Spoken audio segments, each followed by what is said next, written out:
জাপানে 4 দিনের সফর শেষে ওয়াশিংটনের উদ্দেশ্যে টোকিও ত্যাগ করেছেন প্রধানমন্ত্রী শেখ হাসিনা।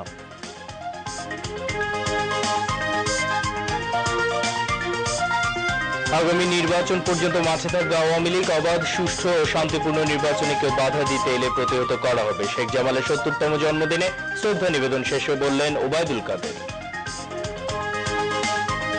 বঙ্গবন্ধু ও তাঁর পরিবারের সদস্যদের হত্যাকাণ্ডের প্রধান পৃষ্ঠপোষক ছিল বিএনপি, আর এর অন্যতম মাস্টারমাইন্ড জিয়াউর রহমান, বললেন তথ্য সম্প্রচার মন্ত্রী ডক্টর হাসান মাহমুদ। কিয়েভ সহ বিভিন্ন শহরে রুশ হামলায় 8 জন নিহত। বাখমুতে অস্ত্র ফুরিয়ে আসছে ইউক্রেনীয় সেনাদের। এবং রাওয়ালপিন্ডিতে 5 ম্যাচ সিরিজে প্রথম ওয়ানডেতে নিউজিল্যান্ডকে 5 উইকেটে হারিয়েছে পাকিস্তান।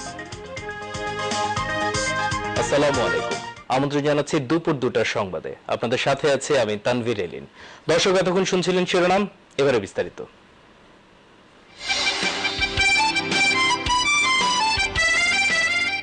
আমি বাঙালি, আমি মানুষ, আমি মুসলমান।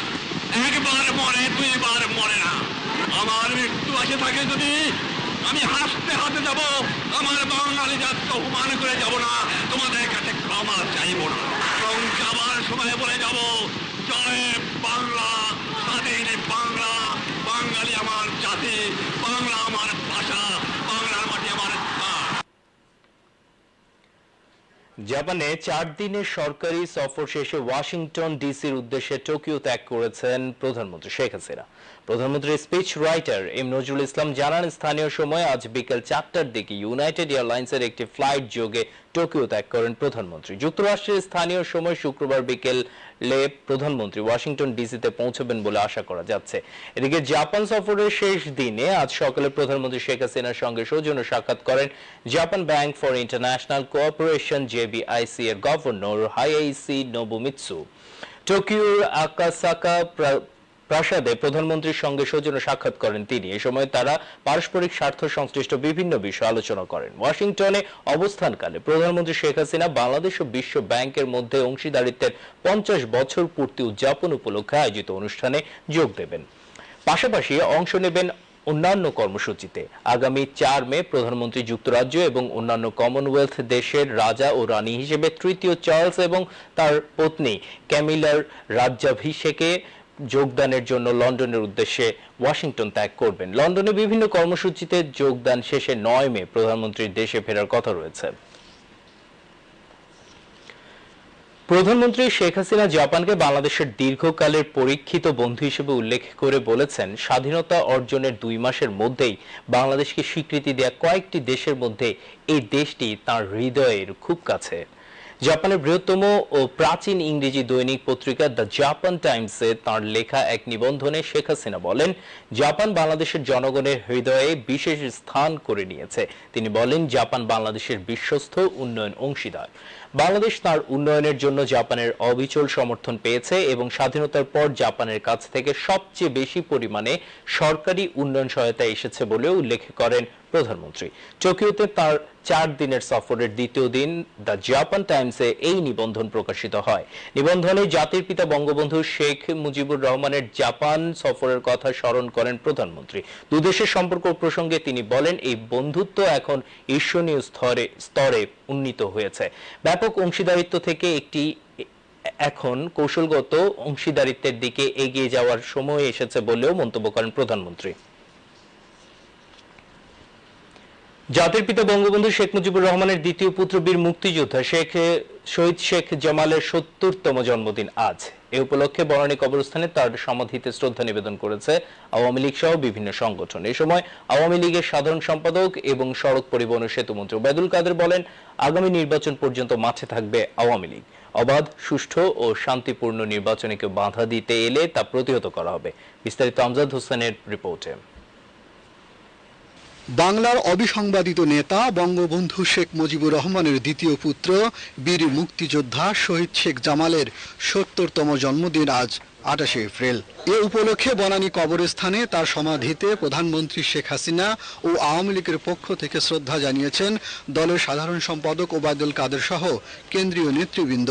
পরে বনানী কবরস্থ মসজিদে শেখ জামাল সহ 15 আগস্টে শহীদদের আত্মার মাগফিরাত কামনা করে দোয়া ও মোনাজাত করা হয়। মোনাজাতে দলীয় নেতাকর্মী ছাড়াও অংশ নেন নানা শ্রেণী পেশার মানুষ। পরে সাংবাদিকদের ওবায়দুল কাদের বলেন, 75-এর 15 আগস্ট, 3রা নভেম্বর ও 2004 সালের 21 আগস্টের হত্যাকাণ্ড একই সূত্রে গাঁথা। সপরিবারে বঙ্গবন্ধু হত্যাকাণ্ডের মধ্য দিয়ে এই দেশে যে হত্যা, ষড়যন্ত্র, বিশ্বাসঘাতকতার রাজনীতির সূচনা, আমরা মনে করি 15ই আগস্ট, 3রা নভেম্বর এবং 2004 সালের 21শে আগস্টের যে হত্যাকাণ্ড, এই 3টি রক্তাক্ত ঘটনাই একই ষড়যন্ত্র, একই বিশ্বাসঘাতকতা, ধারাবাহিকতা। আজকের দিনে আমাদের অঙ্গীকার হবে বঙ্গবন্ধুর স্বপ্নের সোনার বাংলা বিনির্মাণের লক্ষ্যে এ হত্যা, ষড়যন্ত্র, বিশ্বাসঘাতকতা, রাজনীতির বিরুদ্ধে, সাম্প্রদায়িকতার বিরুদ্ধে, জঙ্গিবাদের বিরুদ্ধে আমরা আজকে প্রতিরোধ গড়ে তুলব। এ পর্যন্ত আমরা রাজপথে থাকব, আমরা মাঠে থাকব, আমরা দেশের জনগণের জানমাল রক্ষা সতর্ক অবস্থানে থাকব। তারা যা খুশি তাই করুক, শেখ হাসিনা নির্দেশে শান্তির সমাবেশ করে আমরা জনগণকে এটাই জানিয়ে দিতে চাই, আগামী দিনে একটি সুষ্ঠু, অবাধ, শান্তিপূর্ণ নির্বাচন করতে চাই। আমরা সবাইকে বলি নির্বাচনে আসতে, কিন্তু যারাই বাধা দেবে তাদেরকে আমরা প্রতিহত করব। এটা হচ্ছে আমাদের। পরে শেখ জামালের জন্মদিনে তার সমাধিতে একে একে শ্রদ্ধা জানাই ঢাকা মহানগর উত্তর ও দক্ষিণ আওয়ামী লীগ, কেন্দ্রীয় যুবলীগ, ঢাকা মহানগর উত্তর ও দক্ষিণ যুবলীগ, স্বেচ্ছাসেবক লীগ ও কৃষক লীগ সহ আওয়ামী লীগের বিভিন্ন সহযোগী সংগঠন। শ্রদ্ধা জানানো হয় বিভিন্ন সামাজিক ও সাংস্কৃতিক সংগঠনের পক্ষ থেকেও। আমজাদ হোসেন, বাংলাদেশ টেলিভিশন, ঢাকা। এদিকে বনানী কবরস্থানে শেখ জামালের কবরে পুষ্পস্তবক অর্পণ শেষে উপস্থিত সাংবাদিকদের তথ্য ও সম্প্রচার মন্ত্রী এবং আওয়ামী লীগের যুগ্ম সাধারণ সম্পাদক ডক্টর হাসান মাহমুদ বলেন, বঙ্গবন্ধু ও তাঁর পরিবারের সদস্যদের হত্যাকাণ্ডের প্রধান পৃষ্ঠপোষক ছিল বিএনপি আর এর মাস্টারমাইন্ড জিয়াউর রহমান। শেখ জামাল 1971 সালে বঙ্গমাতা শেখ ফজিলতুন্নেসা মুজিব, আমাদের নেত্রী বঙ্গবন্ধু কন্যা জননেত্রী শেখ হাসিনা, শেখ রেহানা এবং শেখ রাসেলের সাথে পাকিস্তানিদের হাতে বন্দী ছিলেন। সেই বন্দী দশা থেকে তিনি পালিয়ে গিয়ে পায়ে হেঁটে নানাভাবে তিনি দুর্গম পথ পাড়ি দিয়ে তিনি আগরতলায় গিয়ে মুক্তিযুদ্ধে অংশগ্রহণ করেছিলেন এবং পুরো মুক্তিযুদ্ধের 9 মাস মুক্তিযুদ্ধের সম্মুখ সমরেও তিনি অংশগ্রহণ করেছিলেন।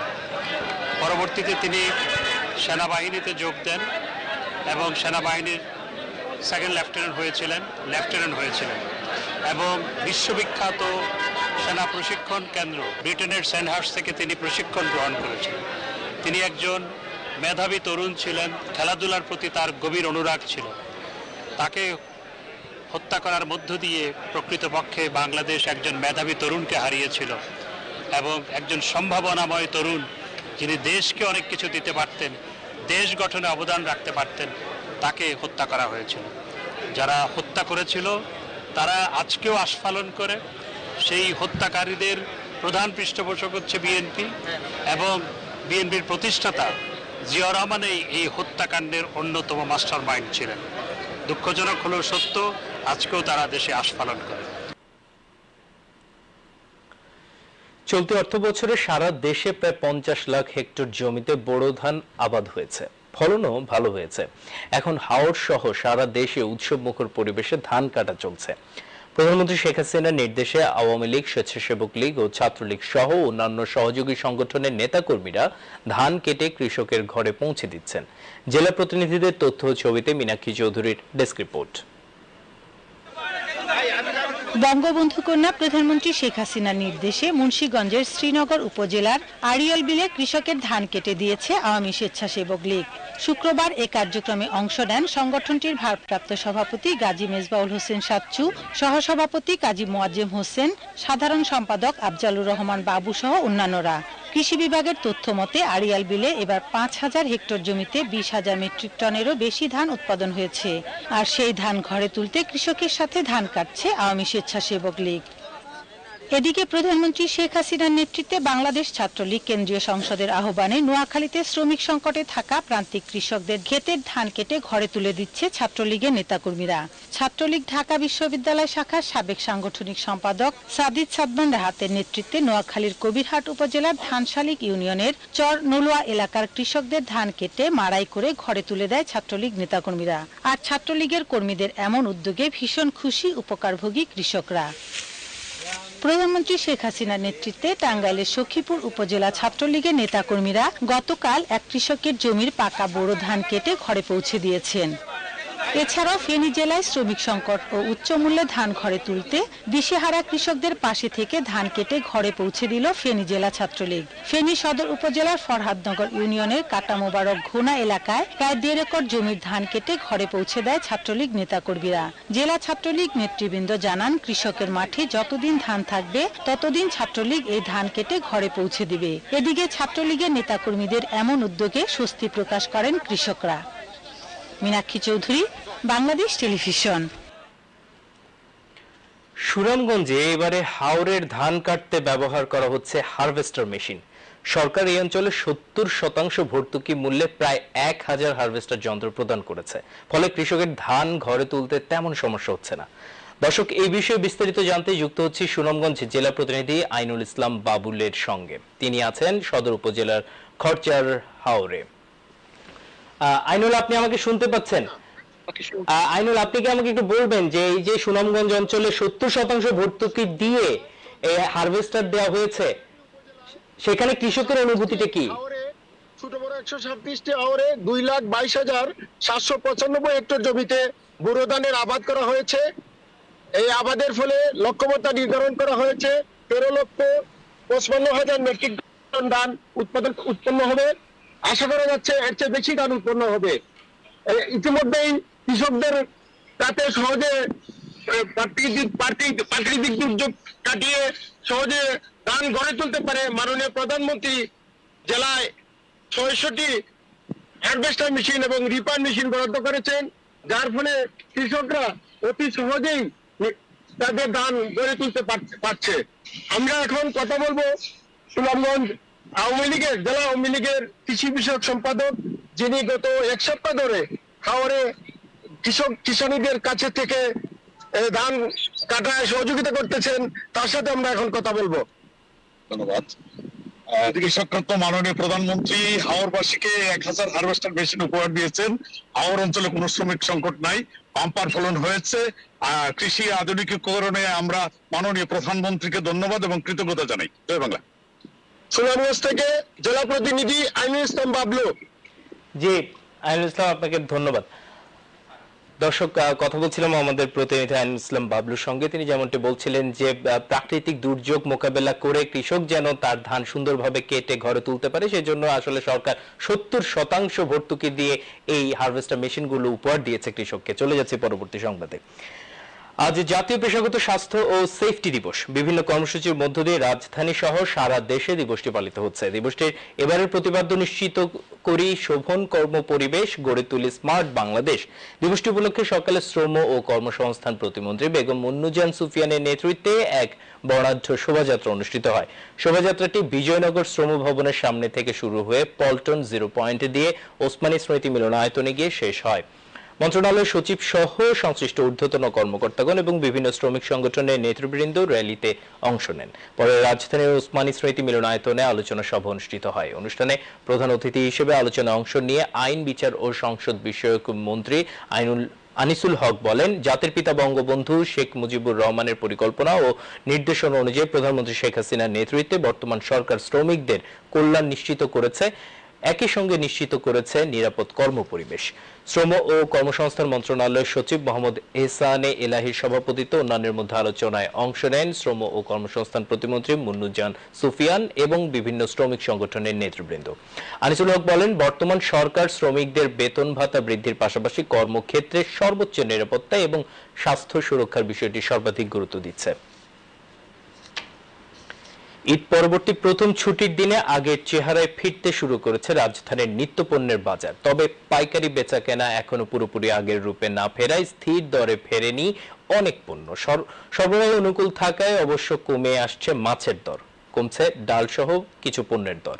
শাহেদ জাহিদের প্রতিবেদন।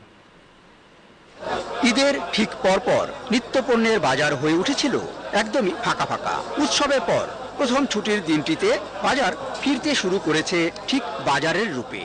কিছুটা হলেও কমেছে কিছু পণ্যের দর। এখন তো বৈশাখ সিজন, তো এখন চাইলে ইনশাল্লাহ নতুন আস্তে আস্তে ইনশাল্লাহ এই ফল পাবে। হ্যাঁ, দেশি মসুরের ডালটা আগে ছিল মনে আমাদের 130-32 টাকা কিনে পড়তো, আমরা 35-40 বিক্রি করতাম।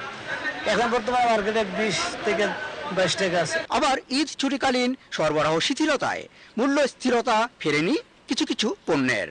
সকালবেলা যদি 5 টাকা বাড়তি হয় তা আমরা 5 টাকা বাড়তি বেশি, যেন 40 আনলে আমরা 45 বেশি।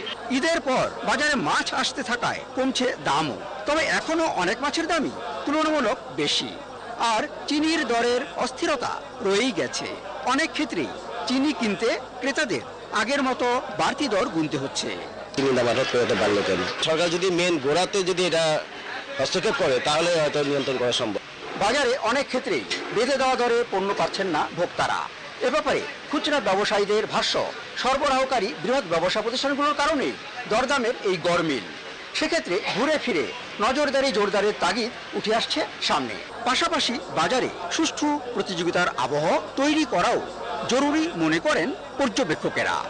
সংশ্লিষ্ট সব পক্ষের আন্তরিক অংশগ্রহণের মধ্য দিয়ে সহনীয় বাজারের প্রত্যাশা সবার। শাহেদ জাহিদি, বাংলাদেশ টেলিভিশন, ঢাকা। জানাবো আন্তর্জাতিক সংবাদ।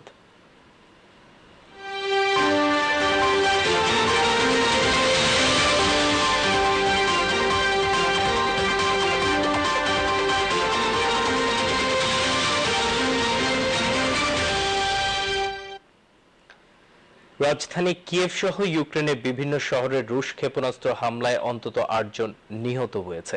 ইউক্রেনের দিনিপ্রো শহরে রুশ হামলায় এক নারী ও শিশু নিহত হয়েছেন। তাছাড়া ওমান শহরে রুশ ক্ষেপণাস্ত্র হামলায় 6 জন নিহত হয়েছেন। এদিকে যুদ্ধ যত দীর্ঘায়িত হচ্ছে ততই বাড়ছে ইউক্রেনের অস্ত্র গোলাবারুদের সংকট। শক্তিশালী রুশ বহরকে মোকাবেলায় প্রতিদিনই ইউক্রেনে বিপুল গোলাবারুদ খরচ হচ্ছে, যার তুলনায় পশ্চিমা সহায়তা অপর্যাপ্ত। এই পরিস্থিতিতে পশ্চিমা দেশগুলো দ্রুত সহযোগিতা না পাঠালে যুদ্ধের মাঠে টিকে থাকাই কঠিন হবে বলে দাবি করছে কিয়েভ। বিবিসি এই কথা জানিয়েছে। এদিকে ইউক্রেনের পূর্বাঞ্চলীয় বাখমুত শহরে রাশিয়া ও ইউক্রেনের বাহিনীর মধ্যে তুমুল যুদ্ধ চলছে। বাখমুত শহরের বেশিরভাগ এলাকার দখল এখন রাশিয়ার কাছে। রুশ সমর্থিত ওয়াগনার বাহিনী সেখানে শহরটির পূর্ণ দখল নিতে কয়েক মাস ধরে যুদ্ধ চালিয়ে যাচ্ছে। একজন ইউক্রেনীয় সামরিক কমান্ডারের উদ্ধৃতি দিয়ে বিবিসি জানিয়েছে, বাখমুতে ইউক্রেনীয় সেনাদের অস্ত্র ঘাটতি দেখা দিয়েছে। অস্ত্রের ঘাটতির কথা জানিয়ে হতাশা প্রকাশ করে ওই ইউক্রেনীয় সেনা কর্মকর্তা বলেন, এভাবে বেশি দিন আর চালাতে পারবেন না। এদিকে ইউক্রেনের রুশ নিয়ন্ত্রিত পোলোহি শহরের 30 কিলোমিটার এলাকা জুড়ে রুশ বাহিনী কঠিন দুর্গ তৈরি করেছে। ইউক্রেনীয় ট্যাঙ্ক যাতে সামনে এগোতে না পারে সেজন্য 30 কিলোমিটার এলাকা জুড়ে খাদ কেটে রাখা হয়েছে। এর পেছনে তৈরি করা হয়েছে কংক্রিটের ব্যারিকেড। যুক্তরাষ্ট্রের মহাকাশ সংস্থা ক্যাপেলা স্পেসের কৃত্রিম উপগ্রহে তোলা ছবিতে দেখা যায় পশ্চিম রাশিয়া থেকে পূর্ব ইউক্রেন হয়ে ক্রিমিয়া পর্যন্ত রাশিয়ান দুর্গের বিশাল নেটওয়ার্ক তৈরি করা হচ্ছে। গতকাল তুরস্কে দেশটির প্রথম পারমাণবিক বিদ্যুৎ কেন্দ্র উদ্বোধন করা হয়েছে। রাশিয়ার সহায়তায় নির্মিত এই বিদ্যুৎ কেন্দ্রের উদ্বোধনী অনুষ্ঠানে ভিডিও কনফারেন্সের মাধ্যমে যুক্ত হন প্রেসিডেন্ট ভ্লাদিমির পুতিন। তুরস্কের দক্ষিণাঞ্চলের মার্সিন প্রদেশে আক্কু পারমাণবিক বিদ্যুৎ কেন্দ্রটি চালু করা হয়েছে। 4800 মেগাওয়াট বিদ্যুৎ উৎপাদনের ক্ষমতা সম্পন্ন এই কেন্দ্রের নির্মাণ শুরু হয় 2018 সালে। রাশিয়ার রাষ্ট্রীয় কোম্পানি রোসাটমের নির্মাণ কাজের দায়িত্ব ছিল। উদ্বোধনী আয়োজনে ভার্চুয়ালি বক্তব্যে তুরস্কের প্রেসিডেন্ট রিসেপ তাইপ এরদোগান বলেন, তার দেশ পারমাণবিক শক্তি সম্পন্ন দেশে পরিণত হয়েছে। রাশিয়ার প্রেসিডেন্ট ভ্লাদিমির পুতিন তুরস্কের প্রশংসা করে দুদেশের সুসম্পর্ককে এগিয়ে নিয়ে যাওয়ার প্রত্যয় ব্যক্ত করেন। বিদ্যুৎ কেন্দ্রের উদ্বোধনী আয়োজন আরও একটি কারণে সবার আগ্রহী ছিল। অসুস্থ হয়ে পড়ার দুদিন পর এই প্রথম গণমাধ্যমের সামনে আসেন এরদোগান। পেটের পীড়ায় অসুস্থ হয়ে পড়ায় 69 বছর বয়সী এরদোগান নির্বাচনী প্রচার স্থগিত করে রেখেছিলেন। নির্বাচন সামনে রেখে এই নিয়ে নানা জল্পনা কল্পনাও ছড়িয়েছিল। সুদানে বিবাদমান পক্ষগুলো যুদ্ধবিরতির সময় আরও 3 দিন বাড়িয়েছে। সংঘাত বন্ধ রাখার পূর্ব ঘোষিত সময়সীমা পেরিয়ে যাওয়ার কিছু আগে এই ঘোষণা দেয় সুদানের সেনাবাহিনী ও আধা সামরিক বাহিনী RSF।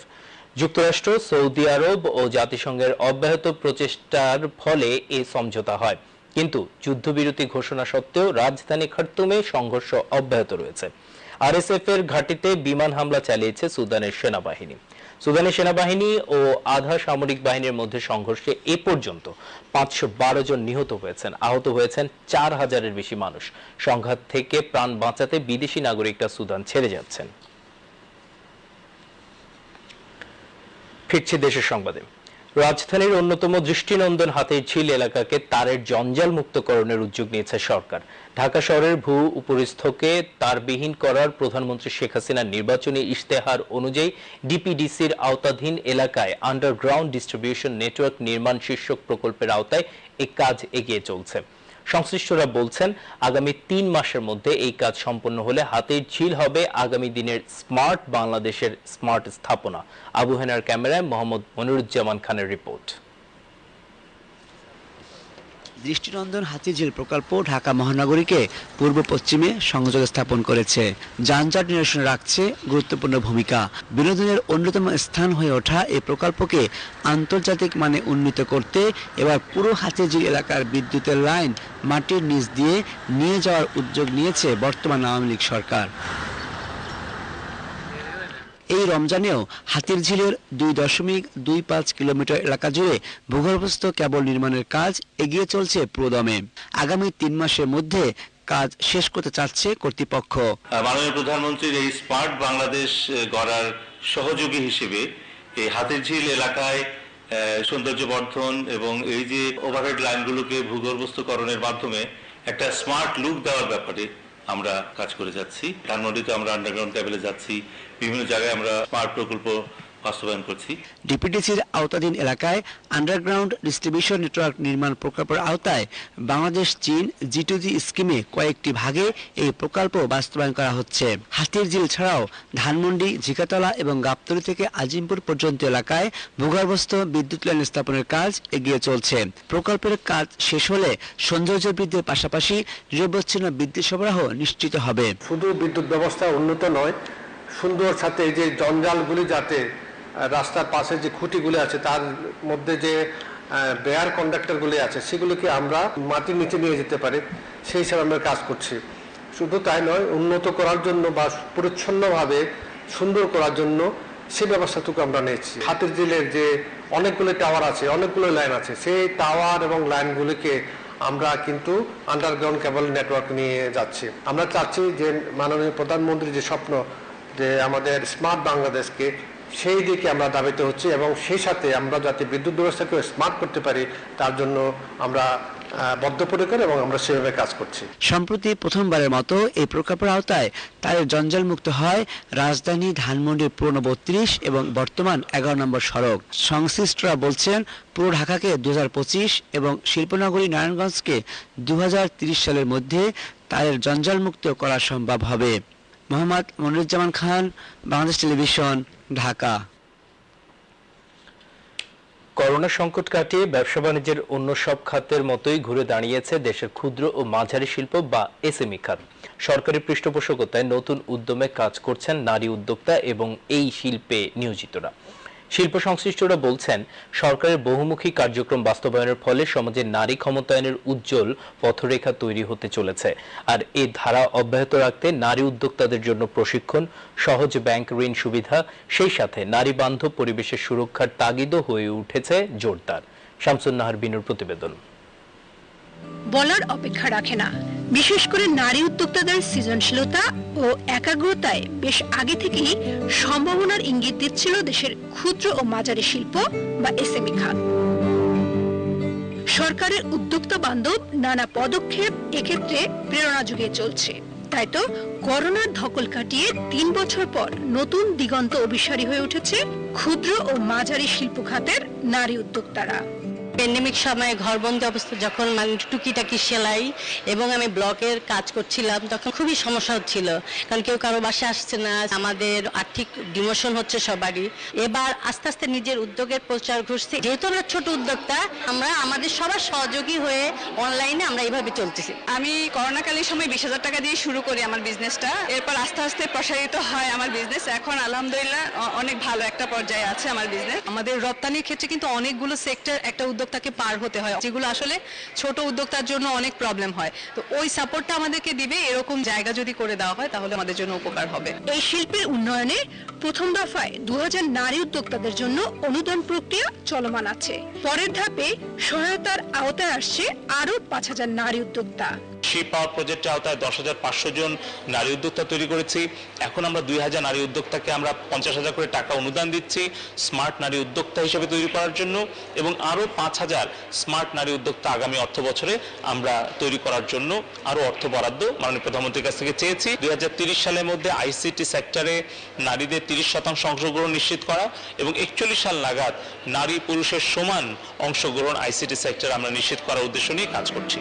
যথাযথ প্রণোদনা ও প্রযুক্তি দক্ষতায় এসএমই খাতের পণ্য সম্ভারে আরো বৈচিত্র্য যোগ হবে, নতুন দিগন্ত উন্মোচিত হবে বাণিজ্যের।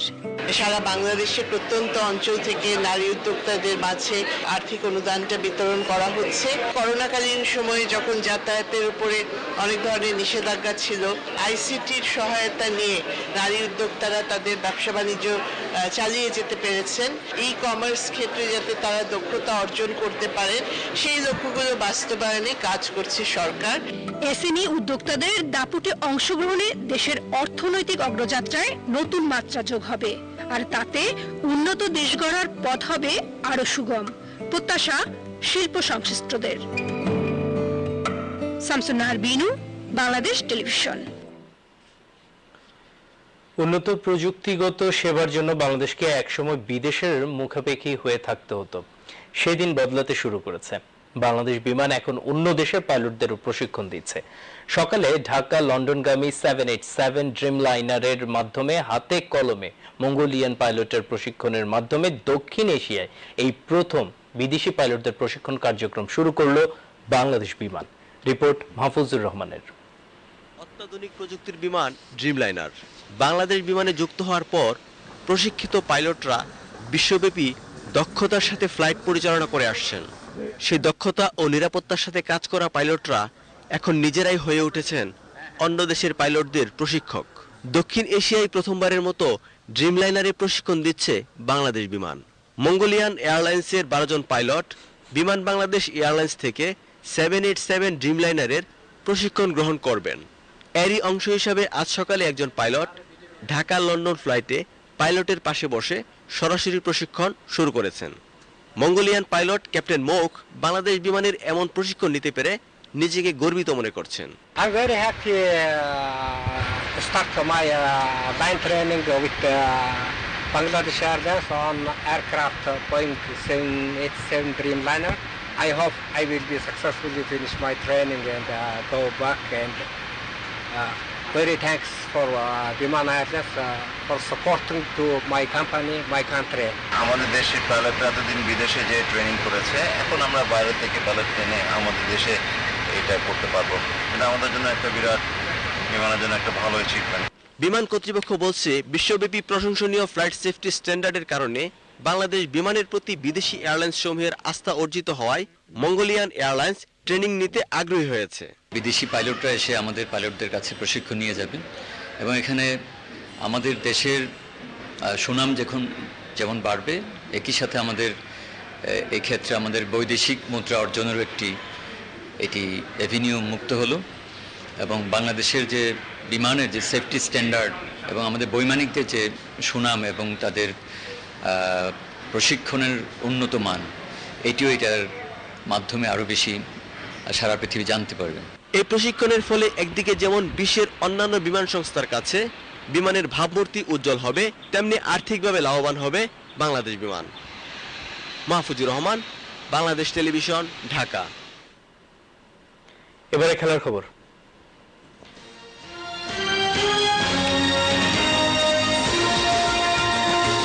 গলে 2 ম্যাচ সিরিজের দ্বিতীয় ও শেষ টেস্টের পঞ্চম ও শেষ দিনে শ্রীলঙ্কার বিপক্ষে দ্বিতীয় ইনিংসে ব্যাট করছে আয়ারল্যান্ড। শেষ খবর পাওয়া পর্যন্ত আয়ারল্যান্ডের সংগ্রহ 8 উইকেটে 162 রান। এর আগে চতুর্থ দিনের 2 উইকেটে 54 রান নিয়ে দ্বিতীয় ইনিংসের শেষ দিনের ব্যাটিং এ নামে আইরিশরা। আয়ারল্যান্ডের প্রথম ইনিংসে করা 492 রানের জবাবে শ্রীলঙ্কা 3 উইকেটে 704 রানে প্রথম ইনিংস ঘোষণা করেছিল। রাওয়ালপিন্ডিতে 5 ম্যাচ সিরিজের প্রথম ওয়ানডেতে নিউজিল্যান্ডকে 5 উইকেটে হারিয়েছে পাকিস্তান। এতে ওয়ানডে ইতিহাসের তৃতীয় দল হিসেবে 500তম জয়ের মাইলফলক গড়ল বাবর আজমরা। এই মাইলফলক ছুঁতে তাদের খেলতে হয়েছে 949 ম্যাচ, যা কিনা দ্বিতীয় দ্রুততম। তাদের আগে 811 ম্যাচে অস্ট্রেলিয়া ছুঁয়েছিল এই ল্যান্ডমার্ক। টস হেরে প্রথমে ব্যাট করে ডেরেল মিচেলের 113 ও উইল ইয়ং এর 86 রানে ভর করে নিউজিল্যান্ড নির্ধারিত 50 ওভারে 7 উইকেটে সংগ্রহ করে 288 রান। জবাবে পাকিস্তান 9 বল হাতে রেখে 5 উইকেটে সংগ্রহ করে জয়সূচক 291 রান। ফখর জামান সংগ্রহ করেন 117 রান। ঢাকা ইন্টারন্যাশনাল ম্যারাথনের আয়োজনে 103তম মুজিবস বাংলাদেশ ও শহীদ লেফটেন্যান্ট শেখ জামালের 70তম জন্মদিন উদযাপন উপলক্ষে রাজধানীর হাতিরঝিলে আজ অনুষ্ঠিত হলো বঙ্গবন্ধু বিজয় হাফ ম্যারাথন। ম্যারাথন প্রতিযোগিতা হাতিরঝিলের এমফিথিয়েটারের সামনে থেকে শুরু হয়ে পুরো হাতিরঝিল ঘুরে আবার এমফিথিয়েটারের সামনে এসে শেষ হয়। পুরো হাতিরঝিল একবার ঘুরে 7.5 কিলোমিটার দূরত্বের মিনি ম্যারাথন শেষ হয়, আর 3 বার ঘোরার মধ্য দিয়ে শেষ হয় 21 কিলোমিটার দূরত্বের হাফ ম্যারাথন। মিনি ম্যারাথনে 320 জন ও হাফ ম্যারাথনে 180 জন দৌড়বিদ অংশগ্রহণ করেন। পরে দৌড়বিদদের মাঝে মেডেল বিতরণ করেন ঢাকা ইন্টারন্যাশনাল ম্যারাথনের সভাপতি মোহাম্মদ জাহাঙ্গীর আলম সরকার। শেষ করব দুপুরের সংবাদ, তবে তার আগে শিরোনামগুলো জানাবো আরো একবার। জাপানের 4 দিনের সফর শেষে ওয়াশিংটনের উদ্দেশ্যে টোকিও ত্যাগ করেছেন প্রধানমন্ত্রী শেখ হাসিনা। আগামী নির্বাচন পর্যন্ত মাঠে থাকবে আওয়ামী লীগ। অবাধ, সুষ্ঠু ও শান্তিপূর্ণ নির্বাচনে কেউ বাধা দিতে এলে প্রতিহত করা হবে। শেখ জামালের 70তম জন্মদিনে শ্রদ্ধা নিবেদন শেষে বললেন ওবায়দুল কাদের। বঙ্গবন্ধু ও তাঁর পরিবারের সদস্যদের হত্যাকাণ্ডের প্রধান পৃষ্ঠপোষক ছিল বিএনপি, আর এর অন্যতম মাস্টারমাইন্ড জিয়াউর রহমান, বললেন তথ্য ও সম্প্রচার মন্ত্রী ডক্টর হাসান মাহমুদ। কিয়েভ সহ বিভিন্ন শহরে রুশ হামলায় 8 জন নিহত। বাখমুতে অস্ত্র ফুরিয়ে আসছে ইউক্রেনীয় সেনাদের। এবং রাওয়ালপিন্ডিতে 5 ম্যাচ সিরিজের প্রথম ওয়ানডেতে নিউজিল্যান্ডকে 5 উইকেটে হারিয়েছে পাকিস্তান। এই ছিল এখনকার মতো সংবাদ। দর্শক, দুপুর 2টার সংবাদ দেখতে ভিজিট করুন বাংলাদেশ টেলিভিশন -BTV লিখে ফেসবুক ও ইউটিউবের পেজে। আপনারা সব ভালো থাকবেন, সুস্থ থাকবেন। খোদা হাফেজ।